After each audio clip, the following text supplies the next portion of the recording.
Cricbuzz Live, we're all set for the final game. Yes, indeed, India may have won the series by 2 matches to nil, but there's so much to play for. So many individuals have plenty to play for, and you know exactly what I'm talking about. But of course, there's a matter of can India make it 3-0 or can West Indies crawl back with one game? Because every game they win, every ODI they win is crucial for their chances of climbing up that ladder to avoid qualification for the 2023 World Cup.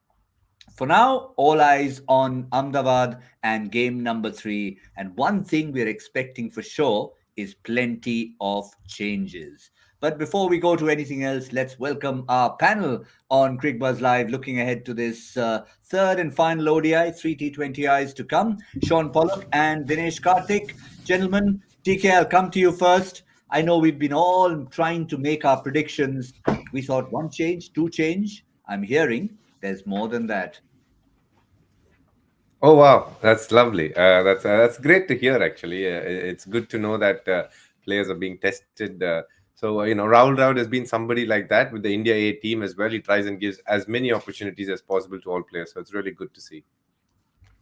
Yeah, the question is, one Rahul might just make sure another Rahul doesn't come in, but we won't speculate. We'll bring you the changes shortly, but let me welcome Shaun Pollock to the show first. Shaun, this is kind of along expected lines, isn't it? That we wanted to see everybody get a game. Yeah, Gautam, we've touched a little bit on our discussions about how there's so few one-day internationals. They're few and far between. So opportunity to see what roles people can play don't really present themselves. You know, as we touched on, there was often 5-match or even 7-match series where you've got a chance to maybe try a few options, but there's not the case anymore. So I wouldn't be surprised if there were lots of changes for India. We've seen that there probably will be. They've won the series, they've wrapped it up. So yes, it's a dead rubber, but dead rubbers are often chances to have a look and see what else the squad can do. Yep, and as we also said, it's far from dead. India want to make it 3-0. West Indies, even though they've lost the series, a 3-0 versus a 2-1 does make a difference in terms of points in the long run. But we mentioned the changes. If you're a Kulcha fan, well, you're not going to get Kulcha again. We had Cha in one. We're getting Kul this time around. One replacing the other, along with the other changes. 4 changes in all for Team India. Shikhar Dhawan is in. Shreyas Iyer is in. Deepak Hooda and KL Rahul make way. For Deepak Chahar, it's a like-for-like replacement with his buddy, Shardul Thakur. And Kuldeep Yadav is a like-for-like replacement with his buddy, Yuzvendra Chahal. DK, your reactions to all the 4 changes? Yeah, it's great. I think all the changes that they've made is it's pretty substantial change, making literally 40-45% of the team being changed. So that's good to watch. I think what's going to be interesting is how much opportunity each of them could get, because we have seen that West Indies, if they bat first, they tend to not post a great score. So it's going to be very interesting. But I like the changes that's been made. It's good to see Kuldeep back in the scheme of things. Yeah, of course, we will remind you that India will be batting first. So we'll come to that in a moment. But Shaun, just from your point of view, yes, we wanted to see Kuldeep and Chahal bowl together. But overall, it's just about ticking the boxes and seeing who hasn't got a game, get them in. And with India's bench strength, you're still pretty much at full strength. Yeah, you are. You've got a very strong side there. I think it's always the balance is to try and keep the guys who are performing really well with the ball and with the bat as much as possible. Keep that backbone and core of the side as strong as possible, and I think they've done that. You talk about the guys who've been performing with the ball. They're there. Maybe Chahal's the only change, but at some stage you have to look at Kuldeep and see if he can get back into the mix. Shreyas Iyer and Shikhar Dhawan probably would have started the series if it wasn't for COVID. So now that they're fit and raring to go, it's good to see them getting given an opportunity. And if you look at the last game that Chahar played, he did pretty well with the ball and the bat at Newlands when he got his chance. So, he'll be feeling a little bit rough that he didn't get the opportunity earlier on in the series. So strength-wise, it hasn't weakened it much. I suppose the only real question mark is to see how Kuldeep Yadav goes. I suppose he would be the one that you would be most concerned about, whether he can pick up his form as quickly as possible. Yeah, well, let's talk about Kuldeep Yadav a little bit, DK, because it's been a situation where all the promise when he came into the team, we know what he's capable of. Of course, he's been part of franchise cricket as well. But if you look at purely in ODIs, DK, 2017, 2018, 45 wickets in 2018 with an average of 17.77. That was pretty much sensational stuff. But then the wickets falling away, obviously, because the number of matches have fallen away. Yes, I think it works both ways. I think he's played fewer matches because he's got lesser wickets as well, and that's been an Achilles heel for him. Post the 2019 World Cup, I think the World Cup didn't go exactly as planned, and that's where things started to go downhill. And obviously, you can see the dip in form, but it's good to see him back. He's had a bit of a knee injury. Good to see him back, and I'm sure he'll be raring to go. It's a unique species, Sean. It's one that we didn't really see much of until it was Paul Adams way back when he started coming up with this new form of bowling almost. So they're a rare species. So you want to sort of handle them with care. Yeah, you do, and wrist spin is a difficult art to get as good as you can possibly get. And I've always said it with someone like Shamsi for South Africa. The more cricket they get, the better they seem to perform. It's as a fast bowler or as a guy who bowls line and length, you can pretty much find your rhythm. In a few practice sessions and maybe one match in the middle. As a leg spinner, as much of work you do, it's that confidence to give it air, the confidence to really throw the ball up and use your variations. And it's a different kind of confidence that's required as a wrist spinner in particular. So I'll be interested to see how he goes. They spend a lot of time in the bubble.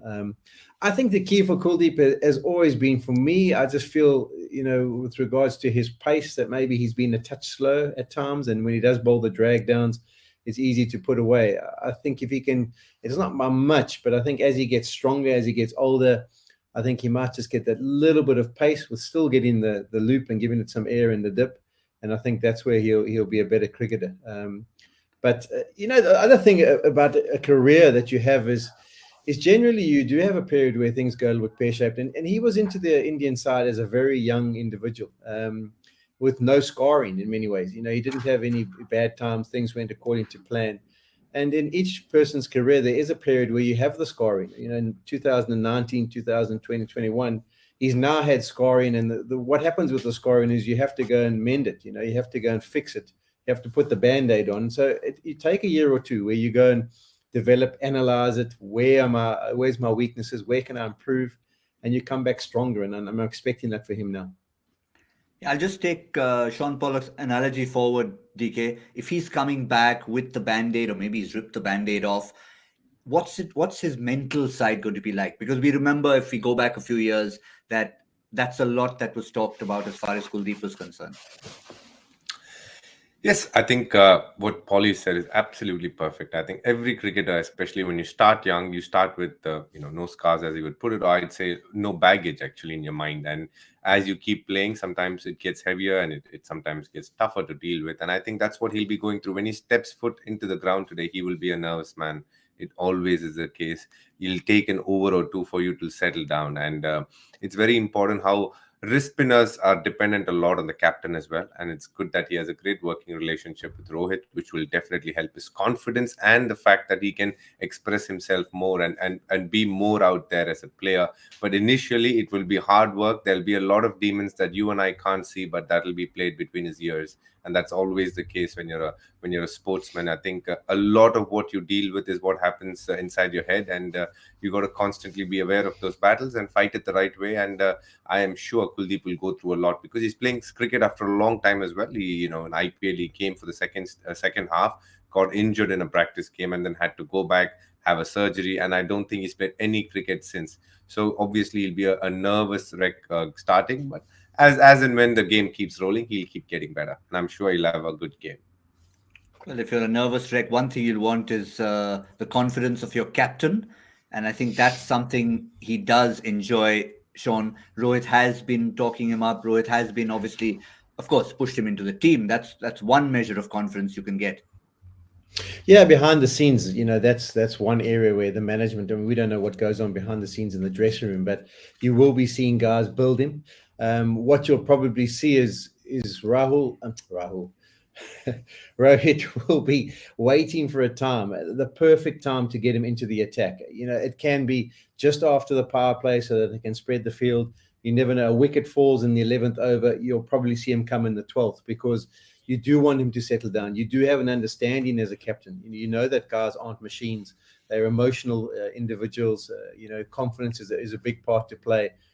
So for the rest of the game, it's often the key as a captain is when you introduce these guys who may be short of a gallop, short of confidence, when you get them in and they bowl 2 good overs, they settle down quickly, particularly when a new one's at the crease. So we'll have to monitor that and see what Rohit does decide to do. Well, probably a Freudian slip from you, Shaun, there. It's probably Rohit and Rahul, not KL, but Dravid. Between them, they'll all be trying to see what Rohit had said earlier, ease him back in. And that's probably going to be the mantra. But again, let's quickly remind you, even though we're halfway through the show, that with India batting first, it's not because they've been put into bat. They won the toss and chose to bat first. So that's a reminder for all of you. Now, with India batting first and with 4 changes, what have the opposition done? What have West Indies done with their playing 11? We wanted to see Hayden Walsh Jr. into the attack, and indeed, it's Hayden Walsh who comes into the side. So that's going to be interesting for him. It's not Fabian Allen. He's still very much there. So it's like for like again, left arm spinner for wrist spinner DK. And I think he's an exciting prospect. He's been an exciting prospect in franchise cricket. He's been a wonderful story. Shaun, maybe I'll come to you first on this one. I've said this story a few times on the show, but I'll say it one more time. Sitting at Miami Airport one fine day, he has a choice between going to the GT20 in Canada or going and playing in the United States. He picks Canada, gets the most number of wickets, gets picked for the West Indies, gets picked in the CPL, and suddenly it's a life-changing decision. Yeah, and that's the case. It is or how it happens sometimes. Opportunities to be able to shine. People to make a name for themselves. You do need a platform. You do need a stage. And as things have worked out for him, I think it was an important move for him. Some people talk about luck. Some people talk about fate, but it's worked out well for him and how he's going to go and perform. I think the key is also, I would presume it's the same surface that they played on the last match because of the short turnaround time. I'm not 100% sure. I was searching before the show and I couldn't find any information about that. But because it happened 9th, 11th, it probably is the same surface, which means a worn pitch. And he's probably thinking, this is my opportunity. I can get some bounce as well. And this is a chance for me really to shine in this West Indies lineup. And I think it's a good move. I think that they lacked a little bit of impetus, West Indies, the 2 left-arm spinners that came in. Yes, they do a bit of a controlling job. But I think you talk about mantra a little bit earlier. The mantra in international cricket's almost changed a little bit. You want that ability to pick up wickets in the middle overs. You want an attacking option in the spinner department in many ways. And I think that's what he brings to the equation rather than the 2 left-armers. So to see how he goes. I mean, it will be a big test. Indian batsmen play spin really well. So we'll have to see how they get on. But I think it's a move in the right direction for the West Indies. Certainly is. No more changes. We're not going to be seeing Romario Shepherd in this ODI series, at least. He'll definitely be part of the T20 internationals. But TK, we were just chatting about Hayden Walsh, very much the new generation. I was at an event where there was Courtney Walsh and Hayden Walsh, and I was happily taking a picture with both of them. A few young fans came up and immediately, obviously, surrounded Hayden Walsh, and they were asking me why I was taking a picture with these two. And I said, well, both the Walshes. And they looked at poor Courtney and said, oh, you played cricket too, did you? I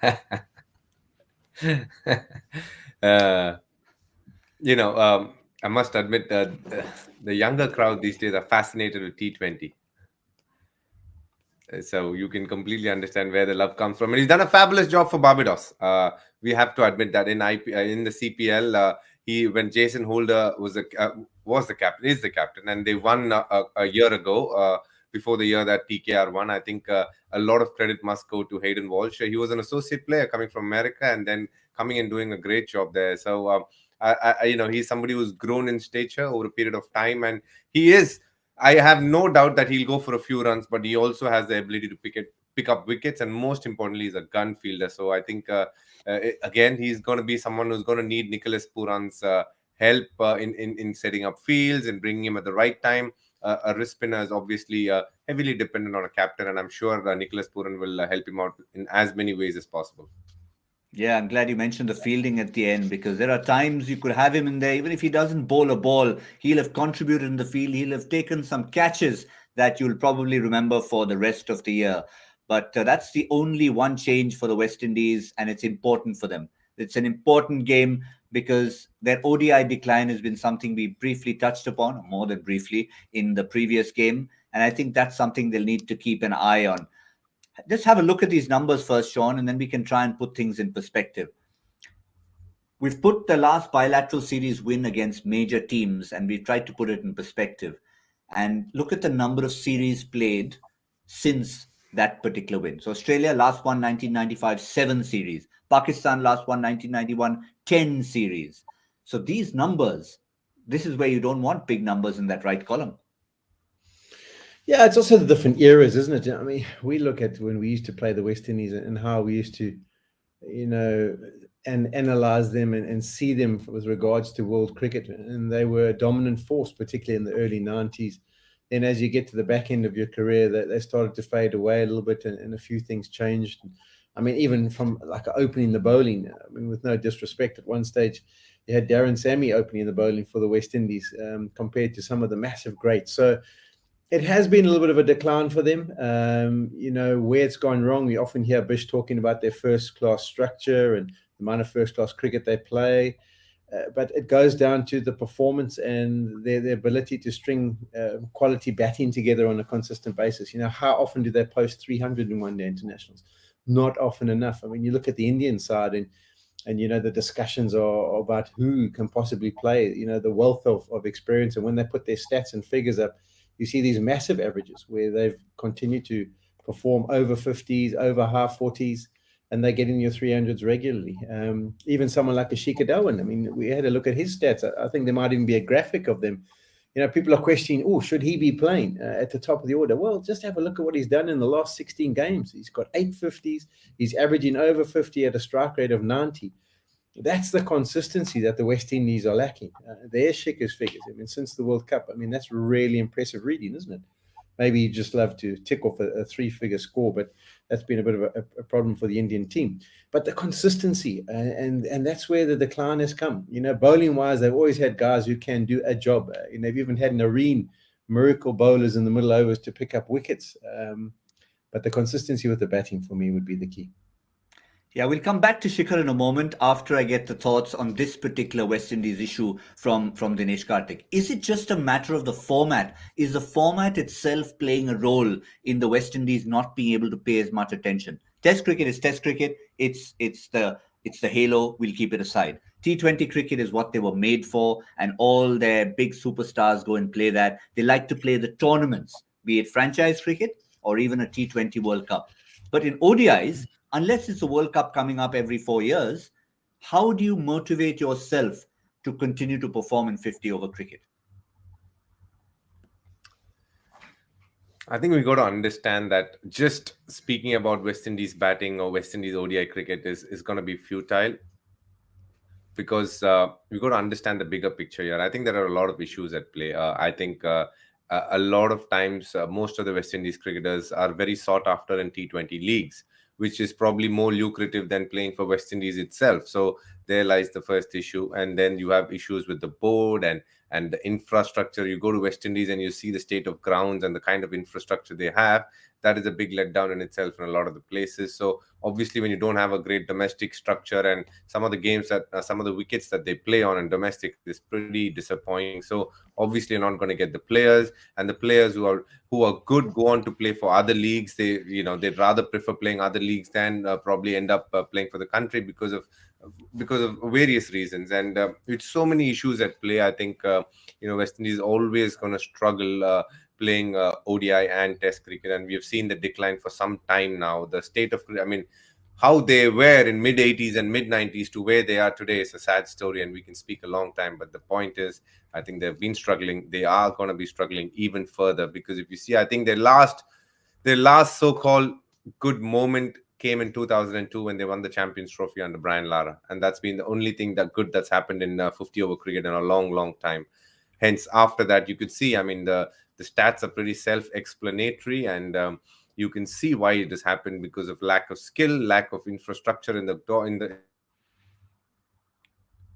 different islands together, and sometimes they tend to pull in different directions. So there are a lot of issues happening there, and I think over a period of time, that's led to the decline of them in ODI cricket and in Test cricket.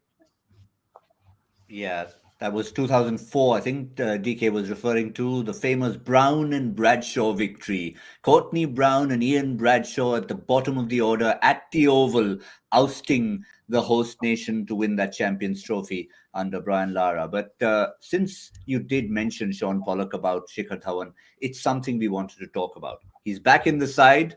We saw him sitting in the dugout in the second game. Now, for him, it's almost seems a bit of a strange one, because if you look at it, a lot of people will say, look, he tends to get forgotten at times, but does he? Because he's always around, and yet there's always a question mark about him being a permanent fixture, say with Rohit Sharma. Yeah, I think it's got to do with the amount of one-day cricket that's played these days. It's not as much as there used to be, isn't it? So it's the same thing when you've got different test batters. Often you forget about them, and then the test matches come around. Oh yes, we've got these guys who play for us. And I think he's done well enough, hasn't he, to not be forgotten about. I think the key that works in his favour as well is the fact that he's left-handed.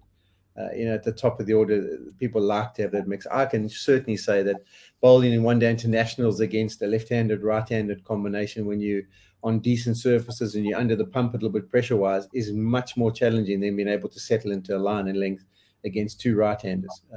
That's just a case in point. So that's why teams like to have it, that first power play. They want to take advantage of it. And, being here the left-hander definitely plays into his advantage. But he's backed it up with the stats. We saw those earlier. And I don't think there should be any questions at this stage. Yeah, I can tell you what, since auction fever is in the air, DK, I know we've been talking about the Ishan Kishans and the Shreyas Iyers of the world, but every time you speak to a lot of fans, they'll tell you, hang on, don't forget about Shikhar Dhawan. He is going to actually get a few bucks because he's still very much an asset. I know we're talking about T20 cricket, but there again, he's tended to be forgotten when we start talking about Shikhar the batsman, or even Shikhar a possible captain. Yeah, I think he's been a very good servant of Indian cricket for a long time now. In the white ball format, I think he's dominated and helped India win many games, and he is an asset. In the last couple of IPLs, he's gone really well as an opener as well. So I'm sure he'll have a very good time at the auction. I'd like to just add a little point here with Shikhar. So we talk about the West Indies, and I mean, they've been brought up, unfortunately, a lot of the food that they get in these days is the T20 format. And we say to them, we're lacking consistency from the West Indies. They don't get the big scores. He is one of those guys, if he gets through the first 10, he will bat a period of time. He is the foundation you can build around. And as I say, a left-handed option. And he's worked on the art of being able to up the scoring rate in the middle overs as well. And so I think that's what people forget. 50 overs can become a little bit of a mini test match at times, where you have to be able to build your innings, bat for a long period, sustain it, and then maybe have a late burst in the last 10 overs. And I think that's where he's got the upper hand on Ishan Kishan and all those guys. 20 to T20, they can get you off to a fast start. But it's those middle overs where we need to actually just consolidate, knock it around, experience, sweep, place balls in certain areas. That's where Shikhar's experience definitely gives him the advantage. And when it comes to a partnership, in a sense, the chemistry, the ability to rotate, Rohit Sharma, we know at times, if you keep referring, DK, to his double hundreds, it almost became a joke at one point in time that if Rohit's scoring really slowly or relatively slowly when he gets to 100, there's a double hundred on the cards. But one of the factors was having someone like Shikhar Dhawan at the other end. I think they complement each other very well. They have different game plans altogether. One likes to go over the top. One, Shikhar Dhawan plays a lot more a square of the wicket. They've got very different strengths. They're a hard pair to bowl to. And over a period of time, whenever they've been successful as openers, I think India have done phenomenally well. And they are two reliable personnel right at the top of the order. Well, but remember again, it's India who are batting first. They've won the toss. They've decided to bat first. So all the onus will be on the West Indies bowlers to try and make sure this doesn't become a run riot. It didn't last time, but India just made 237 look like 337. For now, it's West Indies will want to keep them as low as possible and try and chase this down. Quick look at the West Indies bowlers. If we have a look at, again, the possibilities of who's going to go for how much, here's one figure that will come to mind. Alzari Joseph picked up a couple of wickets in each of the games. He's also had a very good time in the IPL while he's been there. So, two factors, Sean. Today's game, he'll want to play because just purely from the fact of West Indies winning the game, but also you cannot escape what's happening in less than 24 hours' time with the gavel. Yeah, I think he's done enough to put his name up for a team. I don't think he has to worry too much about that. I think the key for him is the surface today. There are small margins. Having grown up in South Africa, you get the wickets with pace and bounce. Sure as nuts, if there's a little bit of movement as well, it can be a lovely place to bowl. But you can just change it on, just take a little bit of grass off, roll it a little bit more, make it a touch flatter, and that pace and that bounce can actually work against you. So it'd be interesting to see how that surface goes. With the pace coming on, the extra bounce, guys can actually smash you to all parts. So I think he's done well. I think I've been impressed with his 2 games that he's done here in this one-day international series. But I think they're going to have to adjust. I think the surface today might be a bit more batter-friendly. Is that the key word? That's the mantra as we wrap up here, DK. Adjustment. We talk about consistency as far as West Indies are concerned. From the bowling point of view, is the mantra being able to adjust to the surface on the day? Oh, absolutely. I think Polly was right. I could see a fast bowler who's experienced some good days, and then the groundsman gets a few calls saying, "Can you make it a little batter friendly?" And then the next game, Polly goes and bowls. I think he's realized that, my God, the same wicket is playing completely differently, and that could be the case today as well. So. If they do tend to take the grass off a little bit and just roll it, and it'll be a beautiful batting wicket. And I do think that could be the case, which could, when you do come back to us and ask us for a score, I think we'll again stick to those 300 plus scores. So it's going to be a very interesting battle. But definitely West Indies have looked a very, very good bowling unit. They've managed to pick up wickets in both the games. So I think if their stronger suit is definitely bowling. So I'm really looking forward to them, coming back and bowling again here. I don't have to come back to you, DK. If you've brought it up, go ahead and give us a score right here, right now. I'm going to go for 315 this time. 300 for me. 315. Only because we've been so off the mark. I'm just going to play safe and go for 265. I'm going to go for 265. Somewhere in between those big scores that should happen and that low score that shouldn't have happened in the second ODI for India, which was 237. A rough average, and I get a safe sit on the fence kind of 265. Let's see what happens. The one man who doesn't sit on the fence but sits on a comfortable chair giving us many, many interesting quiz questions is Joy Bhattacharya, and this is what he has for us today. Our Joy Factor question. Which international cricketer has played for all these teams? Well, I can think of a few. Middlesex, KKR, Guyana Amazon Warriors, Melbourne Stars, and Dhaka Dynamites. Wow. This is almost taking us back to maths in class 9, 10, 11, 12. Because you have to try and put people in subsets. Some maybe out of 4, but maybe not all 5. But it's going to be an interesting one. No hints for anyone out there. Just try and work that out. Sean, if you have an idea, keep it to yourself. We'll ask you off air after the show. Oh, he's nodding his head. He likes it. Shaun Pollock likes it. It's a half volley. He smashed it through the covers.